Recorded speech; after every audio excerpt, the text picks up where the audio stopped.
네, 오프닝 벨과 함께하고 계십니다. 개장 상황 확인해 보셨고요. 오늘 코스피와 코스닥 강보 앞선에서 움직이고 있습니다.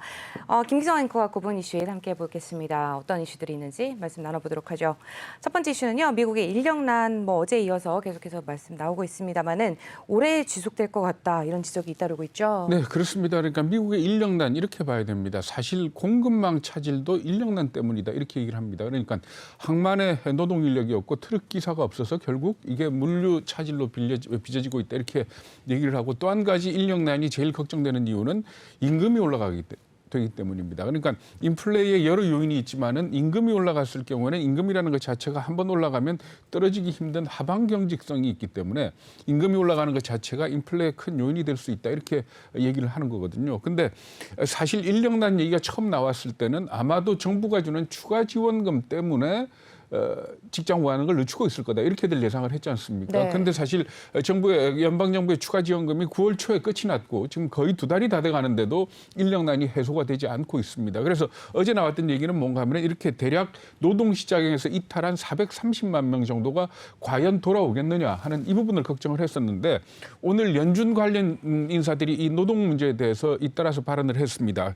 토마스 바킨 리치먼드 연은 총재는 뭐라고 얘기를 했는가 하면 노동력 부족이 경제 성장을 제약할 수 있고 팬데믹이 끝나고 나서도 한동안 지속될 가능성이 있다 이렇게 지적을 했고요. 그리고 또 미셸 보우만 연준 이사는 팬데믹으로 인해서 여성 노동력이 많이 감소가 됐다. 따라서 단기간에 팬데믹 이전의 높은 고용 수준을 달성하기는 어려울 것이다. 아예 불가능할 수도 있다. 이렇게까지 얘기를 했습니다. 그러니까 사실 이 인력 수급의 문제가 만성적인 인력난으로 갈 가능성이 있는 부분을 지적을 했기 때문에 여기에 따른 아마도 그 인플레이션 문제 이런 부분에 대해서 걱정을 하고 있는 것 같습니다. 네, 예전에도 또 한번 짚어주셨습니다만은 아무래도 그냥 적은 임금을 버는 바에 그냥 집에 있는 게 낫다 이런 사람들이 많이 늘어나고 있는 것 같습니다.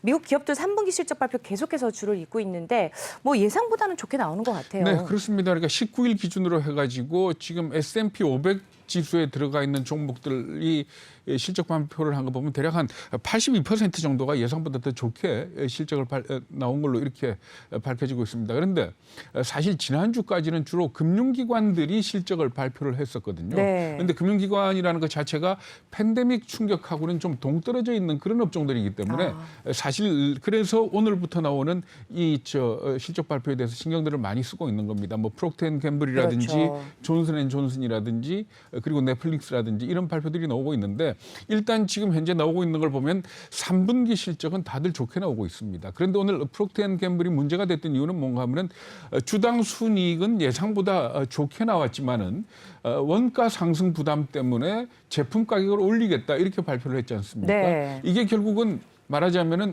그만큼 기업이 원가 부담 압력을 지금 받고 있구나 하는 이런 쪽으로 해석이 되면서 주가는 오히려 떨어지는 그런 결과를 빚었거든요. 그렇기 때문에 아마 이런 기업들이 앞으로도 실적 발표를 계속하게 된다면은 더 늘어나지 않겠느냐 하는 그런 지적들이 나오고 있는 상황입니다. 네, 말씀 잘 들었습니다.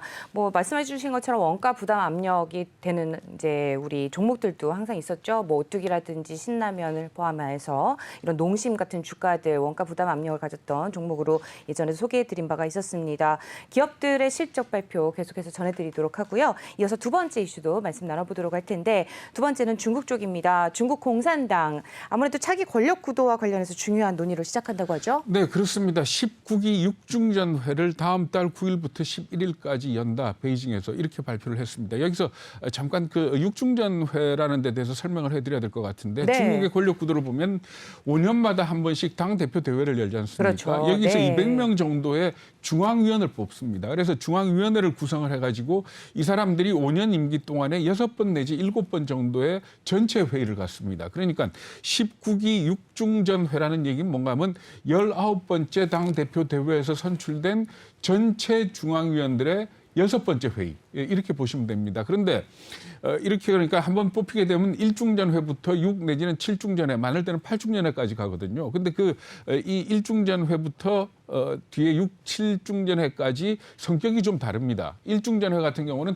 막 뽑혔기 때문에 지도부 선출에 힘을 쏟게 되고요. 그리고 2중전이나 3중전회 같은 경우에는 경제정책 같은 이런 거 주요 방향을 설정을 하고 4중전회는 당 정책을 결정을 합니다. 네. 그리고 5중전회는 경제개발 5개년 계획에 대한 그런 부분을 논의를 하고요. 그리고 6중전회나 7중전회는 결국은 돌아올 당 대표 대회를 준비하고 일정을 짜는 그런 회의다 이렇게 보시면 됩니다. 그렇기 때문에 이번에 6중전 회의가 열린다면은 내년 당 대표 대회가 있지 않습니까? 그렇습니다. 그러면 네. 이 회의에서 결국은 시진핑 주석의 3년임 여부가 결정이 될 텐데 이것과 관련해서 중요한 어떤 결정을 내리지 않겠느냐 이렇게 예상을 하고 있는 겁니다. 네, 말씀 듣다 보니까 기업으로 친다면 뭐 전략기획팀이나 미래전략실 정도 되는 것 같은데, 그렇죠. 네, 뭐 이번 6중전에 어떤 내용이 결정될 거라고 예상이 되나요? 네, 일단 중국 공산당 창당 100주년 아닙니까? 그렇기 때문에 아무래도 이 시진핑 주석의 3년임과 관련해서 3년임을 합리화시키는 정당화시키는 어떤 그런 배경을 만들어내지 않겠느냐 이렇게 예상을 했었습니다. 그런데 그 예상이 아마 들어맞는 것 같습니다. 왜냐하면 인문일보나 환구시보 같은 이런 관영 매체에서 아주 좀 주목할 만한 보도를 했습니다. 제가 정확하게 워딩을 말씀드리면은 네. 뭐라고 보도를 했는가 하면 공산당 100년의 성취와 역사 경험에 관한 결의를 심의할 것이고 이미 초안이 마련돼 있다. 이렇게 인민일보가 보도를 했고요. 환구시보는 뭐라고 얘기를 했는가 하면 과거 중전회에서 두 차례 역사 결의를 논의한 바 있으며 이번 6중전회에서 세 번째 역사 결의가 논의될 가능성이 크다. 이렇게 얘기를 했습니다. 그러니까 역사 결의라는 게 말하자면 19번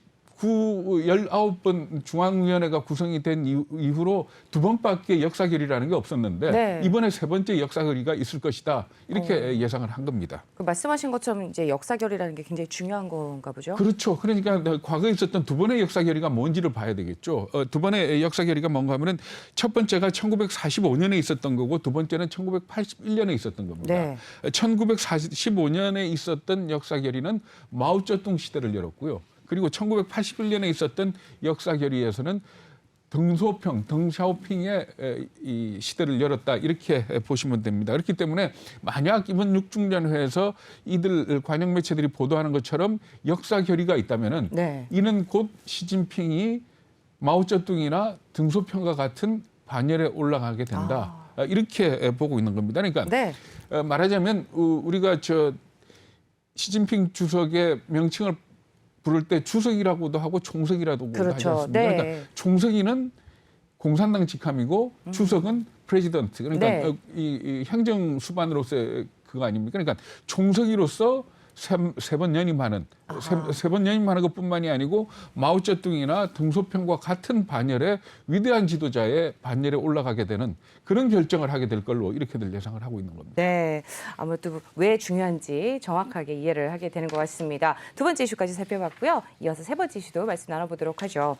네, 팬데믹 이후에 미국의 주가가 굉장히 많이 올랐습니다. 여러분들도 익히 잘 알고 계실 텐데 그런데 이게 오히려 양극화를 더 심각하게 했다 이런 이야기들이 나오고 있죠. 네, 그렇습니다. 그러니까 이 팬데믹 이후에 주가가 많이 올랐고 그 주가가 오르는 동안에 개인 투자가들이 많이 늘어났지 않습니까? 네. 그런데 CNBC가 연준 자료를 가지고 분석을 했습니다. 그랬더니 그 내용을 보니까 상위 10%가 가지고 있는 주식 가치는 43%가 올랐고요. 네. 하위 90%가 보유하고 있는 주식 가치는 33% 상승을 했습니다. 오르긴 올랐지만은 상위만큼 안 올랐던 거죠. 네. 그래가지고 이 상위 10%가 가지고 있는 전체 미국 주식이 얼마인가 하면 89%입니다. 네. 그러니까 상위 10%가 전체 미국 주식의 89%를 갖고 있고 하위 90%가 미국 전체 주식의 11%를 갖고 있는 겁니다. 그러니까 89대 11이죠. 근데 네. 이게 그 전에하고 비교를 하면 이게 88대 12였습니다. 그러니까 1%포인트만큼 상위 쪽으로 더 많이 넘어간 네. 그런 결과다. 이렇게 보시면 될 것 같습니다. 네, 원래 전체에서 상위에 네. 해당하는 분들이 왜 전체 인구의 부를 다 가지고 있다라는 네, 네, 네, 그거랑 거의 그렇죠. 논리가 같은 네. 것 같은데 미국 시장에서도 보면은 개인 투자들이 늘어나면서 밈주식 열풍도 있었었고요. 네. 저희가 계속해서 전해드린 바가 있습니다. 올 봄이었었죠. 그다음에 개미들의 활동 영역도 늘어나지 않았나 싶기도 한데 어떻게 보세요? 그렇죠. 개미들이 돈들이 많이 늘어났죠. 수백만 명이 늘어났는데 특히 그 로빈훗을 중심으로 해가지고 많이 늘어나서 지금 말씀하신 것처럼 밈 주식으로도 어떤 뭐 파문도 일으키고 이랬지 그렇죠. 않습니까? 네. 그럼에도 불구하고 말하자면은 돈을 벌기는 벌었지만은 상위 10%만큼 못 벌었다. 왜 못 벌었느냐? 네. 우리가 일반적으로 큰 돈을 가지고 있는 사람은 하방 리스크, 네. 주가가 떨어질 때 말하자면 더 추가 투자를 한다든지 해서 이 하방 리스크를 좀 줄일 수 있는 그렇죠. 그런 해지를 할수 해지할 있죠. 수 있는 어떤 능력이 있지 않느냐 그랬는데 올라가는데도 더 많이 벌었다는 얘기 아닙니까? 이 얘기를 CNBC가 분석하기로는 뭐라고 얘기를 했는가 하면은 이 개미 투자가들 그러니까 일반 하위 90%의 투자가들은 너무 빨리 샀다 팔았다 하더라. 그러니까 좀 장기적으로 작년 장세가 그랬지 않습니까? 그렇죠. 그러니까 오른다고 팔지 않고 그냥 쭉 갖고 쭉 있었으면 놔두고. 가장 좋은 수익률이 났을 텐데 네. 이 적은 돈을 가지고 대략 그러니까 로빈훗 투자가들의 평균 계좌 자산이 4,500달러라 그럽니다. 그러니까 우리 돈으로 한 500만 원쯤 되는 네. 걸 가지고 평균적으로 투자를 한다는 얘기인데 그러니까 오르면 팔고 또 다른 주식 찾아가고 이게 사실 작년 같은 시황에서는 별로 큰 도움이 안 됐었거든요. 그러니까 결과적으로 돈 있는 사람이 돈을 더 많이 벌었다. 이런 결과가 나오는 거예요. 결국 증권사 수수료들만 불려주는 꼴이었었겠네요. 그럴 수도 네. 있겠죠.